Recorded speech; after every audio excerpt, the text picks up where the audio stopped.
ready. Hi, this is Betsy. I'm going to demonstrate how to do types and screens today. This is the first in our series. I just have a couple adult specimens here. We're going to do forward and reverse typing and screens in PEG.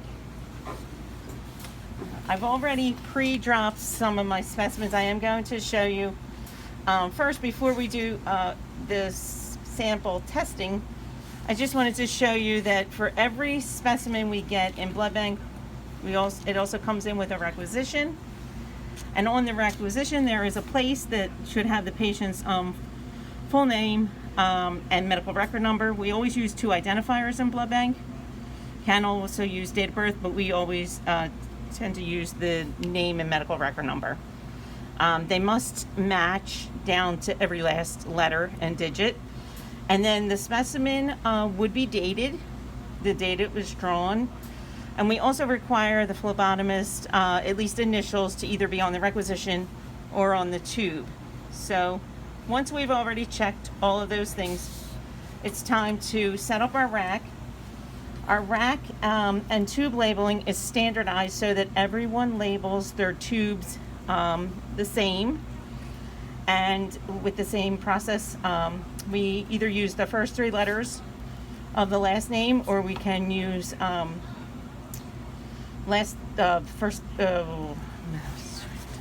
medical record number, digits from the medical record number. I tend to use the first 3 letters of the last name. And so I've already labeled all my tubes. You can see that I like to have all the tubes facing in the same direction so that there's no chance of cross-contamination. You also like to usually skip a row in between when we're doing patient testing this way.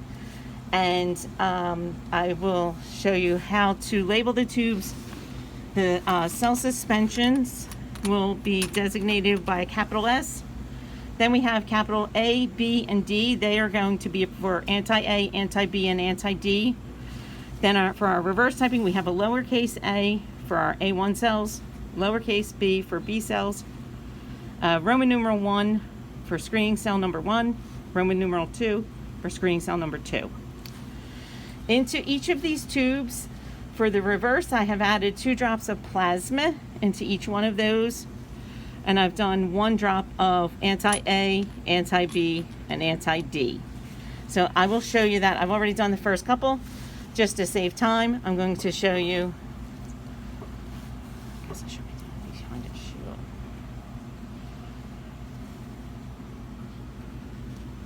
2 drops of plasma into the screening cell tubes, 2 drops of plasma into the reverse tubes, and a little bit of red cells into the cell suspension tube.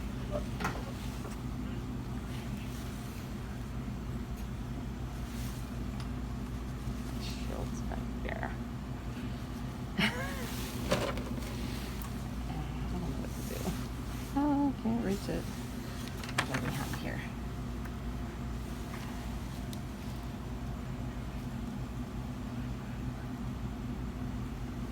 So 2 drops of plasma into the screening cell tubes, 2 drops into the reverse tubes. Put the plasma back, go down deeper, just pull up some red cells to put in the cell suspension tube, and then recap your sample.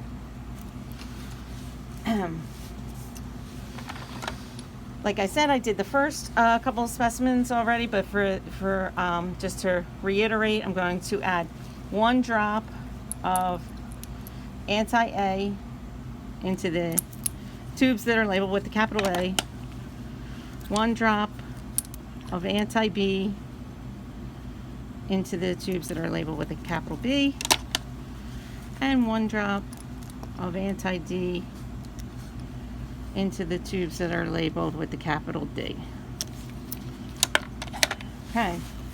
You can now see that all of my tubes for testing have reagents added to them. Now I'm going to add, the next step is I'm going to make my cell suspensions up to somewhere between a 2 to 4% cell suspension. So the first 3 I've already done. I'm just going to add some saline into the tube.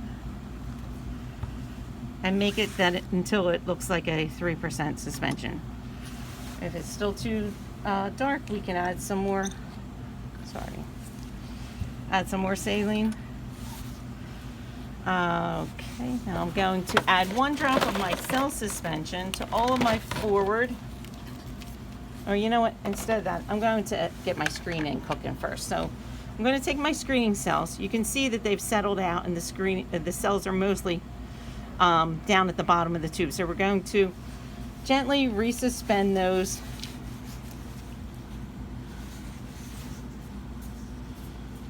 Screening cells are always Group O cells. And you should note that they should always have the same lot number and expiration to make sure, and you should have screening cell 1 and screening cell 2. You want to make sure that you're using the same lot number because the antigen profile from lot to lot can vary and you wouldn't want to mix vials from different lots. So we have 1 drop goes into each of our tubes that are labeled with the Roman numeral 1. 1 drop of number 2 will go into each of the respective tubes. And we're going to do our screens in PEG, so we're going to add 2 drops of PEG. Okay. 2 drops into each one of those screening cell tubes.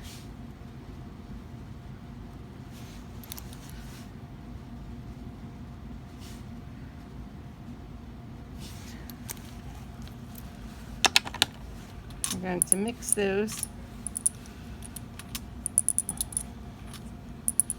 And we're going to put them in to incubate for 15 minutes at 37 degrees. Okay.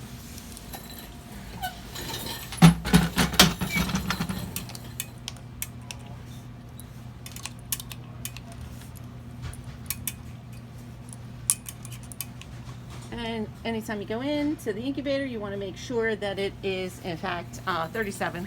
For us, it has to be 37 plus or minus 1 degree Celsius. So I'm going to set a clock for 15 minutes.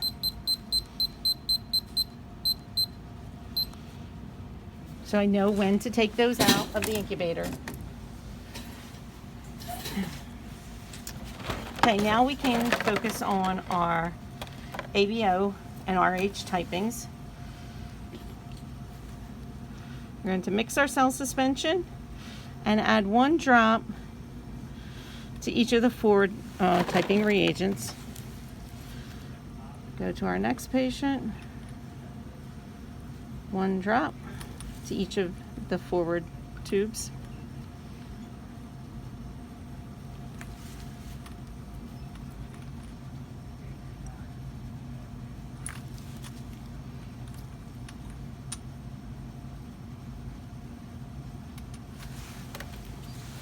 We're going to grab our reverse cells, which are A1 and B cells. Okay. These are going to be added to these reverse tubes that already have our plasma in them. So it's going to be 1 drop of the A cells to each of the tubes that have the lowercase a. 1 drop of the B cells.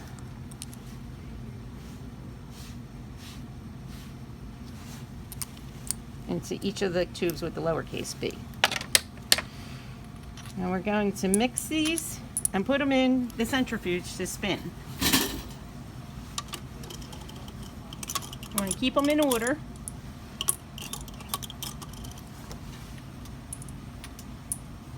There's 12 slots. We're going to leave 1 open on each side so that we have 5, a blank, 1, 5, and then a blank. We're going to close this and we're going to spin for 15 seconds.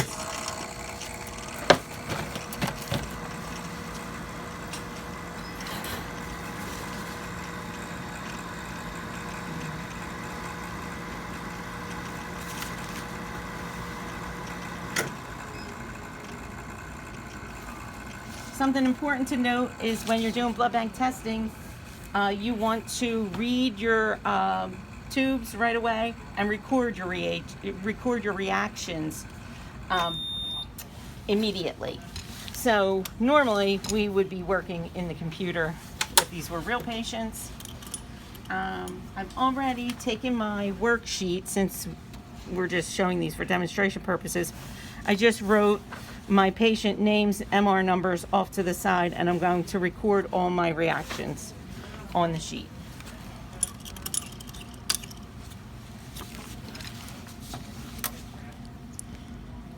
So this is for our forward typing. We're just going to gently shake the tubes.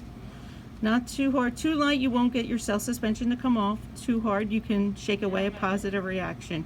You can see that the anti-A tube is a 4+ reaction. That is one solid clump with the anti-A. I'm going to record that in the anti-A column. You can see for the anti-B tube, that is negative. There's no agglutination in there. Okay, you can see all the cells go back into suspension.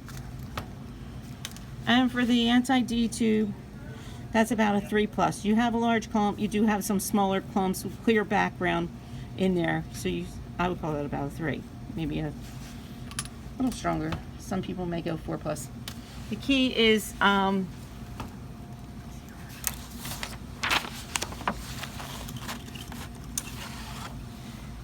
don't split hairs so much over whether it's a 3 or a 4.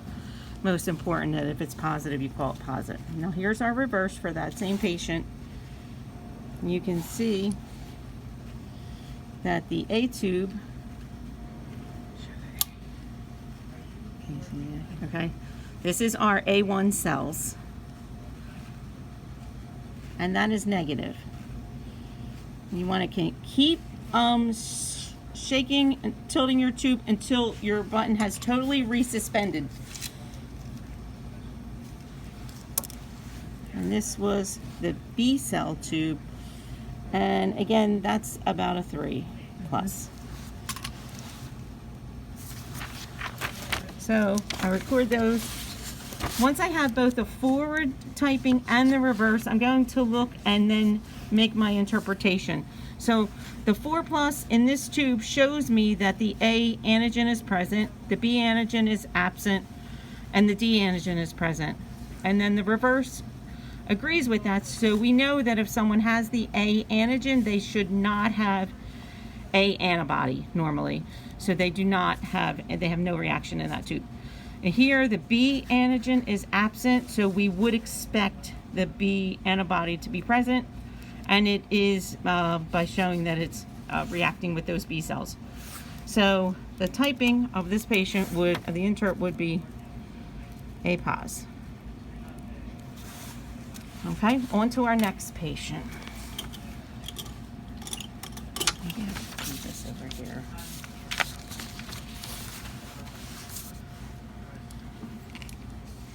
Okay, this is our next patient.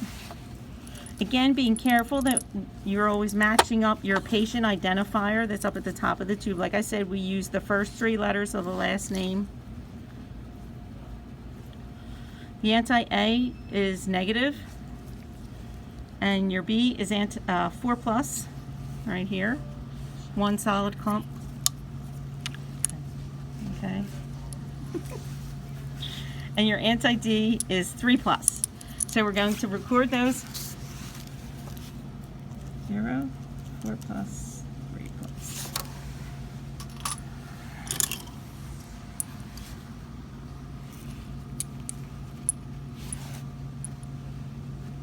Okay, for your reverse A1 cells, that's 3+, and your B cells, make sure it's totally resuspended, is negative.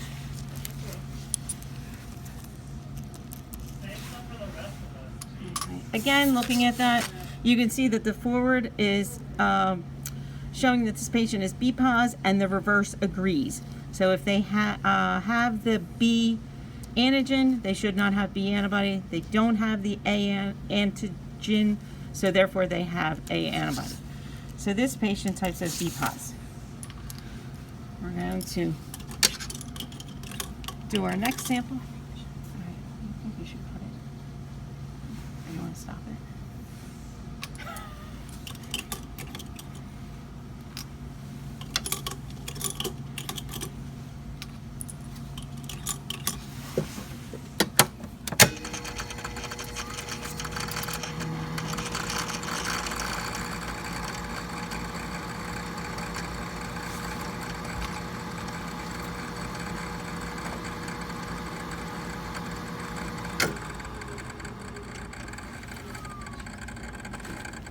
one more. Maybe I should do the one that's big.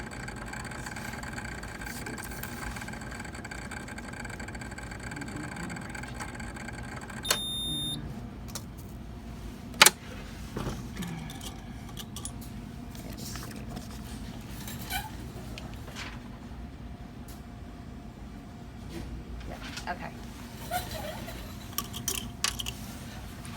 All right, so our next patient, again, we're going to check the patient identifiers up at the top, make sure we're recording in the right. We're going to skip this next one. We're going to move ahead just to save some time here. I want to show you this patient, DIY. They are typing as AB pos. You can see both the anti-A and anti-B are both positive, as well as the anti-D. Oops. Anytime you make a mistake, you want to date and initial just by drawing a line through it. So this is J, and it's 443. Okay.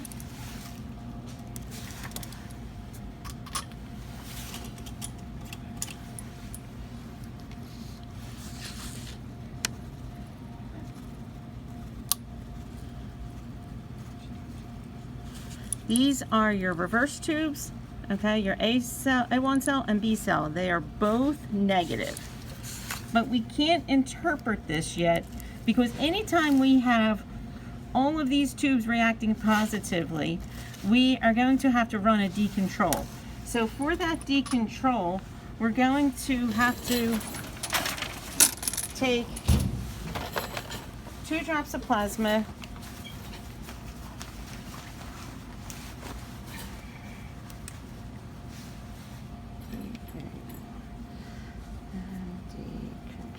two drops of plasma and 1 drop of the patient's cells.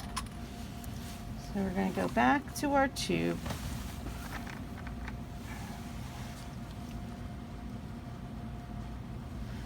Add 2 drops of plasma.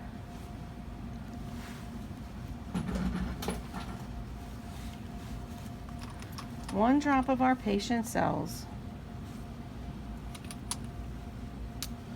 And we're going to spin and read. We have to show that this decontrol is negative. If this decontrol comes up positive, that could be a sign that the cells are polyagglutinable, and in that case, we would not be able to interpret the ABORH.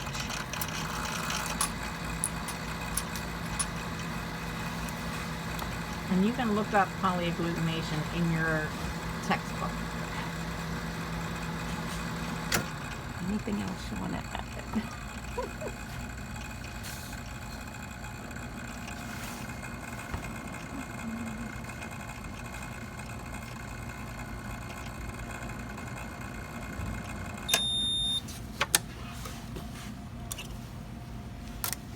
Okay, so here's our decontrol. It's just patient's own plasma with their own cells. And you can see that that is negative. Okay, so since that's negative, we can interpret this patient to be AB pos. They have A, B, and D antigen and neither antibody.